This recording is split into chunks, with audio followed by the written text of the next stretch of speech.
Oh, and welcome Southwest Minnesota State. Following their match, their loss 3-1 to Nebraska-Kearney. For SMSU, a couple of notes.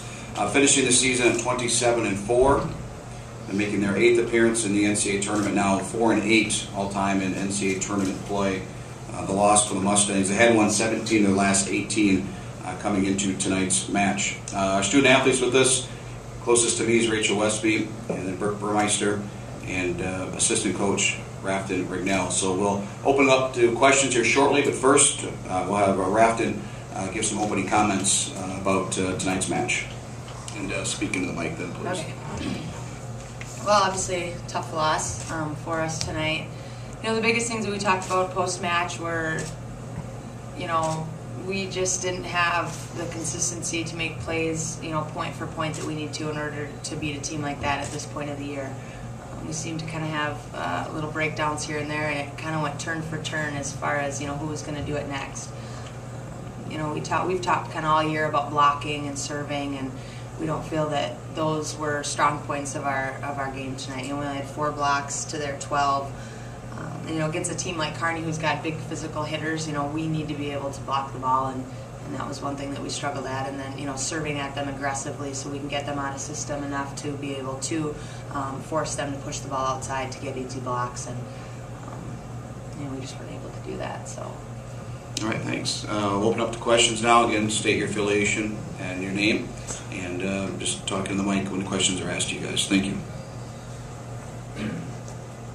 Rafton, with some of the stuff that they're kind of able to do on the defensive end, they really focus their blockers specifically on Mary and Devin, and really just kind of took Mary out of the game kind of there for an extended period of time. Just kind of talk about what you know, you kind of saw out of them, and you know, how that opened up some of the holes for your outside hitters like Brooke and Rachel, and get them some of the opportunities on offense. Yeah, and you know, that's something that we've been used to all year. You know, it's obviously no secret that our big guns come from the middle, and you know, teams have been trying all year to double and triple block them whenever they can, and you know, they know that that's coming, and we just tell them you need to score around it, and they do. And you know, Mary did stumble there for a little bit, but you know, it's part of it, and she's bounced back there at times and was able to get us some side outs on some easy balls. And you know, it does help having those middles be, you know, a strong part of our offense when we can get the ball to Kara and be able to do that. You know, it does free up these two on the outside and then also our right sides.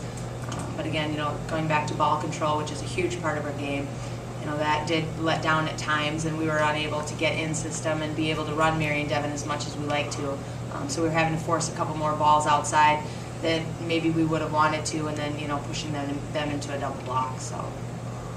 And either Brooke or Rachel, whichever, kind of going off the same thing with the outside hitting. When Kara is able to get you guys the ball, you know, with so much focus being brought to Mary and Devin, you know, just what were some of the holes and stuff you were kind of seeing out of their defense throughout second, especially the third game? Well, we talked about this in our scouting report, that they kind of do a rotational perimeter defense, which you probably don't know what it is, but it's where they'll block cross court and then the libero will kind of shift line, and we knew that was open, and that was an advantage to us. And then they also usually have a solo block since they do go with their middles a lot, so we could use that as our advantage too. All right, and for Rachel, in the third game, it seemed a lot of the little small plays, like the little tips and some of the blocks, and just being able to pull out some of those mistakes, some of those things just really started to seem to work in your favor, which they weren't doing in the first and second game. Just talk about how just some of those little things just really helped sway the momentum for you guys in the third game. Yeah, I don't know. I guess we were just competing really hard, so when we do that, then things usually go our way. So I think we were just trying to do anything we could to win that game.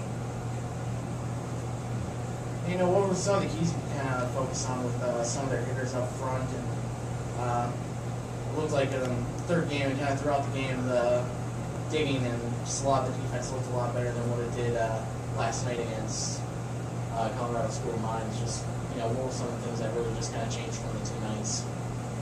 Well, going into this game, we knew we were going to have to play better than what we did last night. So I think we in one of the timeouts, Rafton said we had to get back to like the nitty-gritty defense, and I think that's really what we focused on in the last couple of games.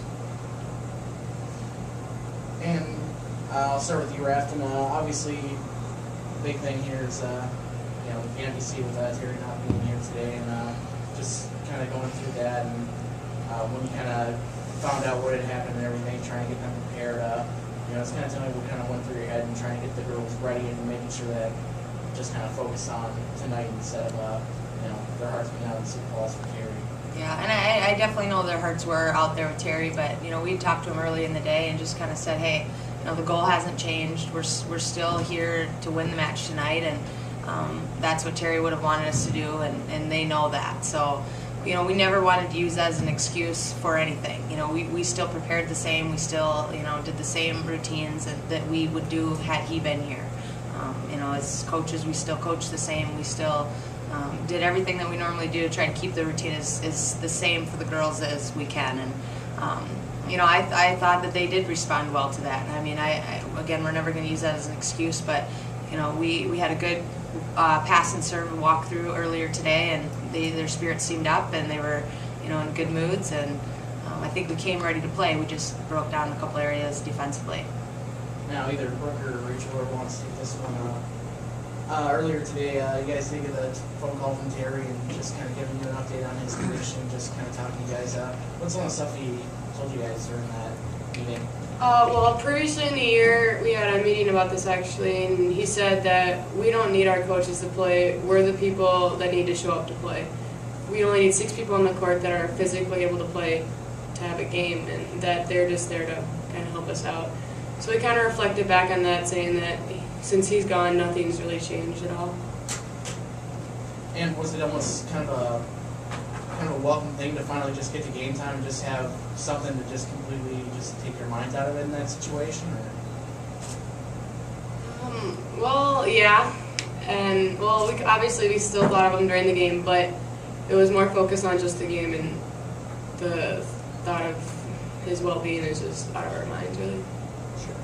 And final question I got is getting to play at home, finally getting that chance, you know, going undefeated and everything, and then just kind of tell me about the kind of crowds you got here that throughout the season, especially these last 2 games, that really came out and did a lot to support you guys. Our crowd was tremendous. I mean, they helped us through a lot of tough situations throughout the year. I mean, if it wasn't for them, we might not have went undefeated at home. Who knows? It's hard to tell. The energy they bring is probably one of the more important things of our game.